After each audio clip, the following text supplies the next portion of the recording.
Hello, and welcome to Sobercast, where we provide AA speaker meetings and workshops in podcast format. We're an ad-free podcast, and if you enjoy listening, please help us be self-supporting by visiting Sobercast.com, look for the donate link, and drop $1 or $2 into our virtual basket. We hope you enjoy the podcast. Have a great day. My name is Kevin. I'm an alcoholic. Hi, everybody. So I wanted to start by thanking Clay and the others for inviting me to be here tonight and do this. It's been a while since I've told my story, and it's always a good reminder to think back and consider where I came from, how I got to where I am, and and where I am right now. So I came from a long line of alcoholics. In Michigan, and my great-grandfather was the town drunk of a little town in northern Michigan, and one of the family stories is about how he and his brother sold the family home while they were out drinking one night, took the cash and started walking through the snow north towards Canada. And if you know Michigan, you know that you cannot walk to Canada through There's a great big lake in between. My grandmother went after them, got the money from them, and went back and bought the house back from whoever it was that they had sold it to. Then go to the next generation. That grandmother married an alcoholic, and he was a raging alcoholic. And the two of them had 7 children. All 7 of those children were alcoholics. Including my dad. That grandfather died in an insane asylum at age 51 of alcohol-related reasons. I found out as an adult when I was working for a hospital in Flint, Michigan, where we all lived at that time,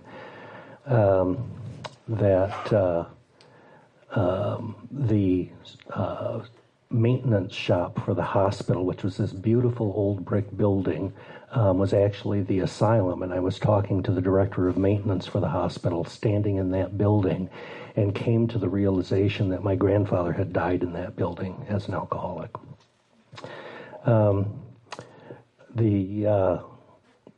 If we get to my dad's generation, there were various levels of raging alcoholism among them. My dad, fortunately, was not one of those. He was a pretty nice guy. He always worked. He was pretty dependable. And our family dynamics were such that my mother decided I was her favorite, and so she kind of talked to me and confided in me in a way that, I grew to realize was pretty inappropriate when I got to be an adult. And what she confided in me was how much she disliked my dad, what a rotten husband he was, and that he was an alcoholic. And I didn't like my dad for a long time while I was young. I let her influence me. And part of what that brought me to was the thinking that I will not grow up to be like my dad. I will not be an alcoholic. I did do a lot of acting out. So my mother would tell stories about how once a year she'd have to go up to the school and talk to the principal about what I had done that year, like getting kicked out of school for leading a band of boys smoking cigarettes off ground in the 4th grade. That was kind of stupid, right? And there were always incidents like that. Well, when I was 14, I got a job. I was underage, but the drugstore owner hired me, and didn't have working papers, and he just let me work there, paid me the money, and so on. And my next door neighbor and I cooked up this plan where I would steal liquor from the drugstore, which was where it got sold in Michigan. And I would set it out behind the drugstore. He would climb over the fence from where our neighborhood was, grab the bottle and stash it. And after we got a few bottles, he and I would have an overnight and have a party. And so we did that. And I was 14 years old. I have no idea exactly how much we drank, except that I was sick for 3 days afterwards. So it's possible that, I had alcohol poisoning and, was dangerously close to maybe needing to be in the hospital, if not dead. Well, I got in a hell of a lot of trouble for that, of course, and I lost my job at the drugstore, and, there were plenty of consequences, and I did not like that sick feeling that I had. So I didn't drink again for about 4 years. And then the next time that I drank, I had been working second shift at a McDonald's, and we had worked late. The manager said, "Well, you guys have done a great job. Here's a bottle of beer for everybody." So I took the beer home and I stashed it in the back of my stereo where nobody could find it, and let it sit there for I don't know how long until I got the idea that I'd go ahead and drink it. And I popped that bottle of warm beer and drank it and got a bit of a buzz, but it was no big deal. And I still had that thing in my head about I'm not going to be like my dad. I'm not going to be an alcoholic. Well, the next year I discovered marijuana, and that seemed to me to be the perfect opportunity, right? This is how things would kind of square away for me. I could smoke dope, and I wouldn't drink, and I wouldn't become an alcoholic. And what I didn't pay attention to was the fact that every time that we smoked dope, we also drank stuff like Boone's Farm apple wine and Annie Green Springs and crap like that. And it was every single time we smoked. And what I did was that I started smoking every day. I liked it so much that I just smoked myself into oblivion every evening and was drinking. And it didn't occur to me that I was drinking on a daily basis or what the possible consequences of that were. So I went on my merry way, smoking and drinking all the way through my 20s, and began to notice when I was later in my 20s that I had some thoughts about how much I liked to drink, and began to notice that I kind of needed to drink. And so I talked to an aunt of mine who had just come back from treatment, and I said, "Aunt Pat," and we were at a wedding reception where there was booze flowing like crazy. I said, "I think I might be becoming an alcoholic." And she said, "Kevin, you? No, not you. You couldn't become an alcoholic." And I was reassured by that. And I continued smoking and drinking. And then I talked to a gal that I was dating at that time, and I'll talk a little bit more about the gals that I dated. And she was an alcohol counselor, and we spent a lot of time together and drank together. And I asked her, because I'd gotten back to being concerned about it. I asked her, "Well, do you think I drink alcoholically?" And she said, "Well, she asked me 3 or 4 questions. She said, 'No, you're fine.'" And I was reassured. Okay. Well, over the next couple of years, I continued to worry about this thing of maybe I was a little more interested in alcohol than was healthy for me. And didn't really have many consequences other than hangovers. I never got a DUI, never lost a job in those days over alcohol. I just drank and recovered on a daily basis and did my job and went to school and got a bachelor's degree and got a master's degree and, just kept going. One of the things that that I haven't talked about was the secret that I had that was that I noticed in high school, and I had a pretty big secret. It was a behavior that I really couldn't disclose to much of anybody, and the fact was that there was a fellow that I really liked, and he and I used to spend time together, and I didn't have words for what was going on at the time, but it was a gay relationship. And when I got to be about 19 or 20, when I was kind of kicking off my drug and alcohol career, I kind of began to understand what it meant. and I got very frightened. It was a long time ago. It was in the Midwest. There weren't a lot of people around like me. I felt different. I felt strange. I felt shameful. I don't know to what extent that had anything to do with my alcoholism, Considering my genetics, I came by my alcoholism very honestly, okay? But I did start trying to what I call heterosexualize myself. And so I started going out with women and, working at becoming straight, and had some success with that. And as I went forward with that aspect of my life and increased the amount that I was drinking and smoking, I began to convince myself that maybe this aspect of my life was passing, that it was not the big deal that I had thought it may have been. And I got to the point while I was in graduate school that I was drinking enough that I convinced myself that it was okay to get married.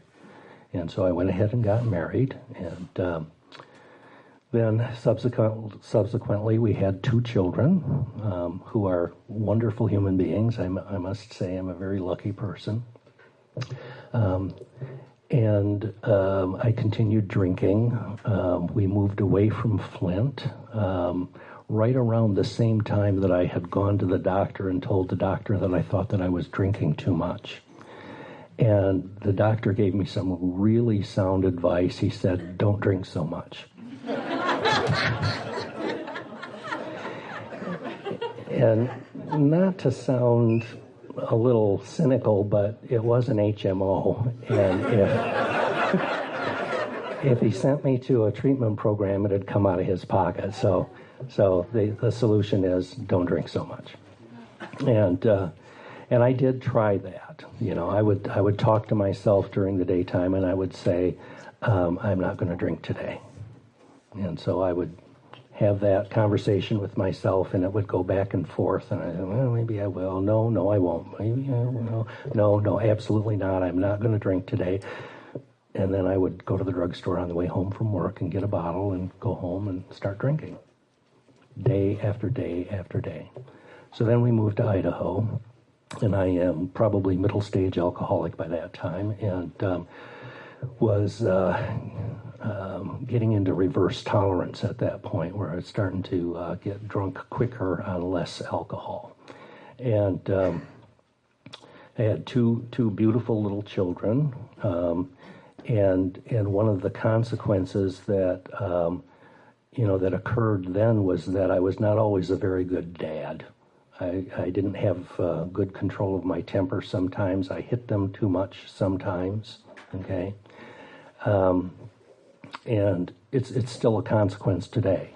So my daughter is going to be 35. My son is 33. And they don't remember it, okay, which I'm grateful for. And I have very positive relationships with both of them. But I still wonder, what did I actually do to them in those moments when I was not being a good parent?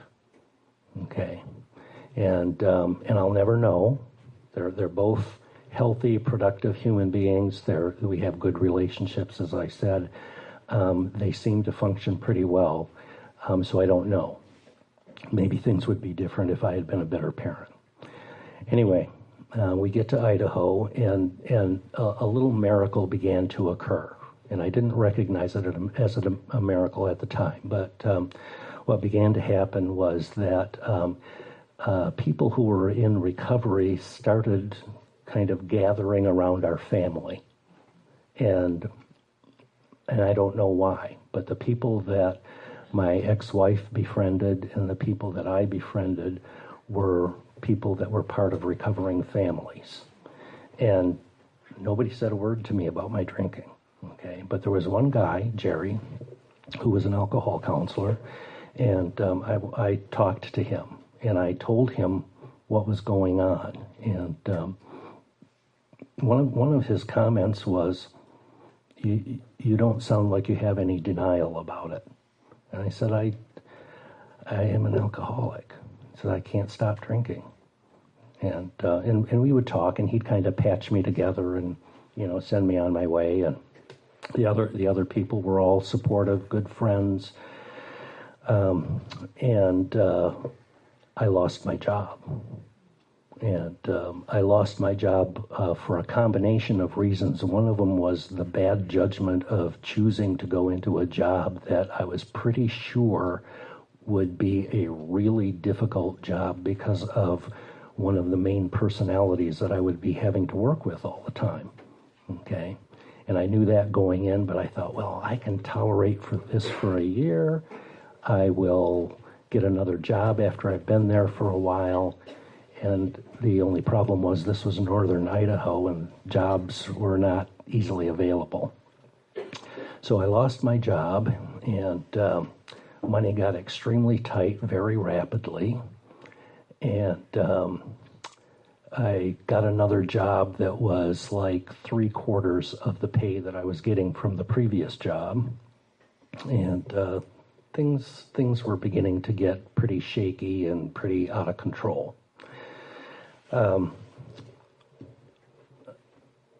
started talking to Jerry more often, and we got to a certain point, and I was standing on his back porch with him, and it was probably around November 3rd of 1989, and he was talking to me as he does, and he says, well, when are you going to stop drinking? And I said, well, I think pretty soon. Thanksgiving's coming, Christmas is coming, New Year's, so maybe in February. And Jerry handed me my moment of truth. He said, you probably want to stop drinking while you still can. And that hit me like a ton of bricks. And what I said to him was probably the first really truthful, sane thing that I said in a long time, which was, I don't know if I can. And he said, well, if you do, I want you to take a few days off from work, go to the doctor, and tell the doctor you need some medication to get through a detox, and then come talk to me some more. And because my judgment was so good, I stopped drinking. My last drink was on that Sunday, and on that Monday, November 5th, I went to work just like I usually do, and then I started detoxing at work. And I worked in a mental health center, and so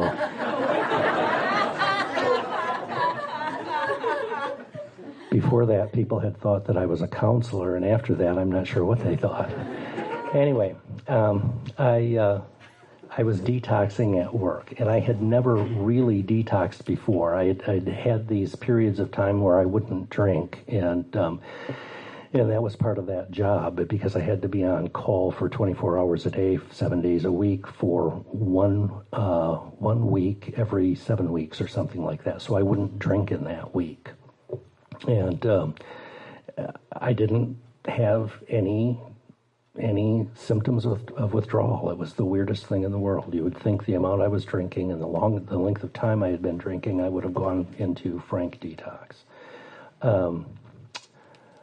And I didn't.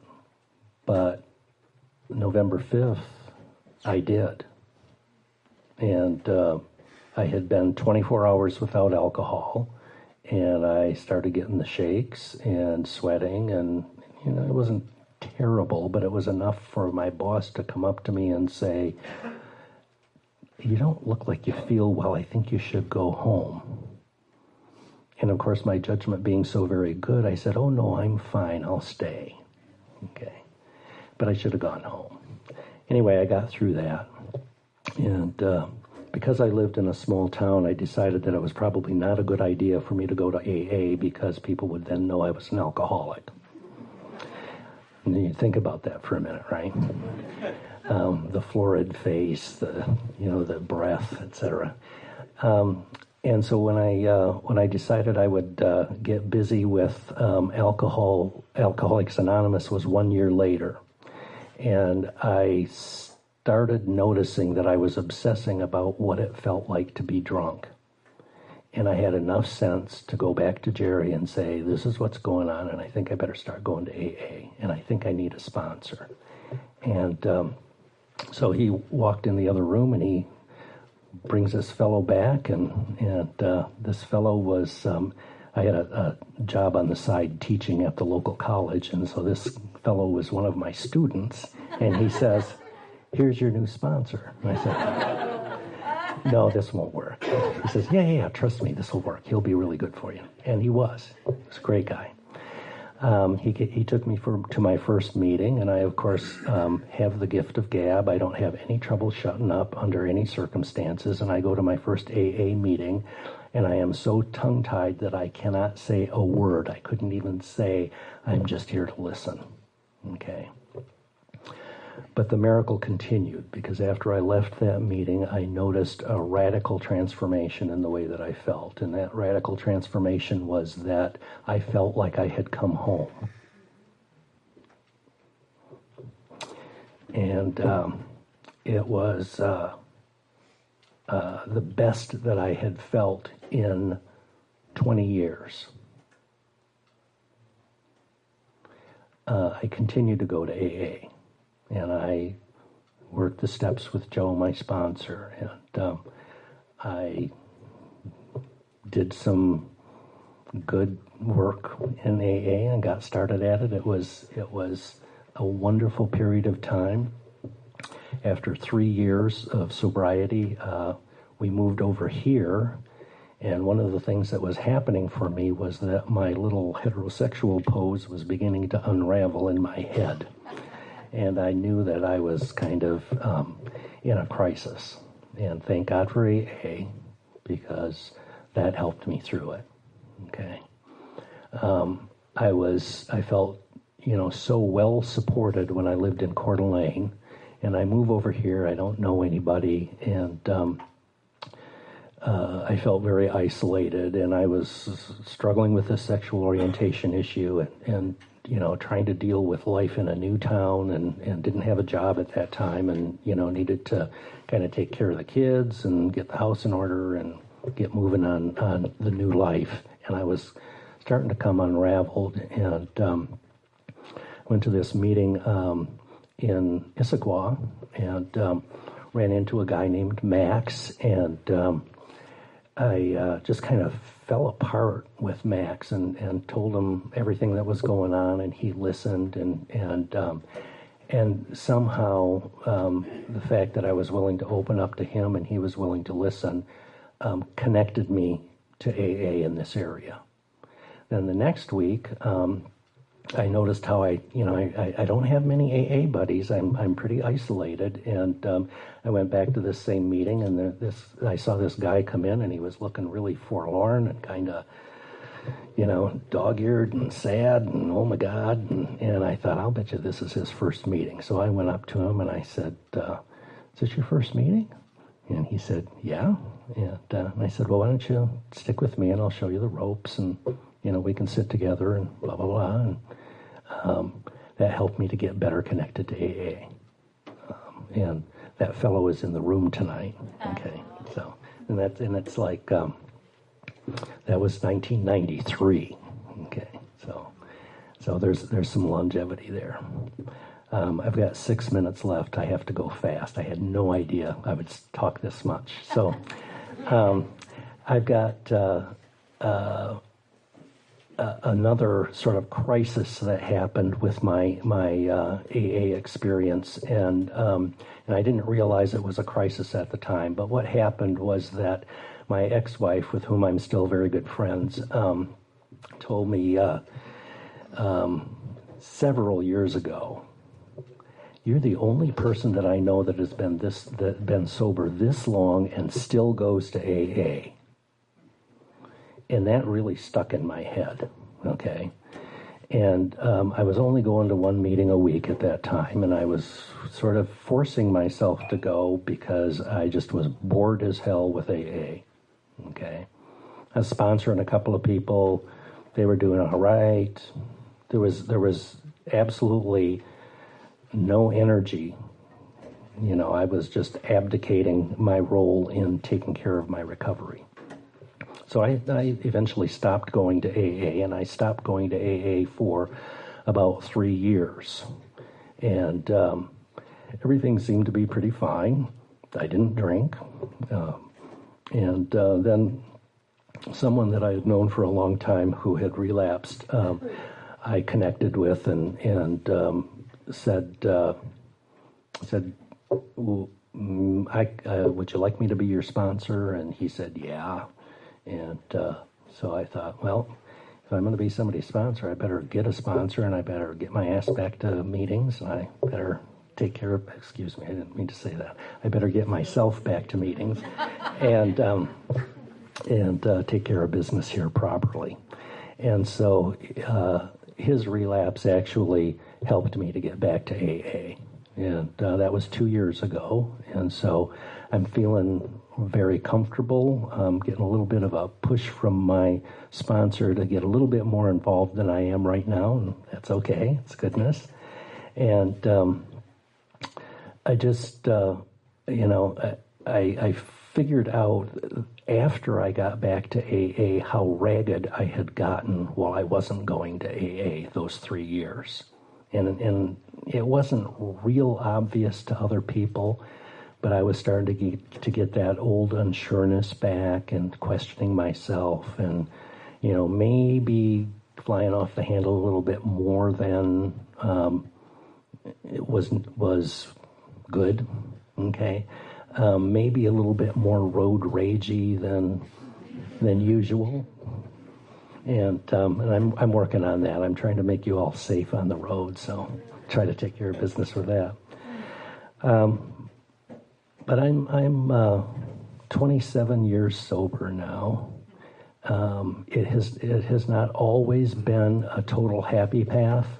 There's been plenty of life challenges that have gone on. Getting my divorce, coming out of the closet, other things that, have been real big challenges. I left my job at Boeing last August. That's been a big challenge, to kind of adjust to a new phase of life. And AA is here for me to help me through those things. AA is here to help me guide myself where I can. And when I can't, I need to maybe touch bases with my sponsor. Okay. So that's all I've got for tonight. I hope you heard something that helps you.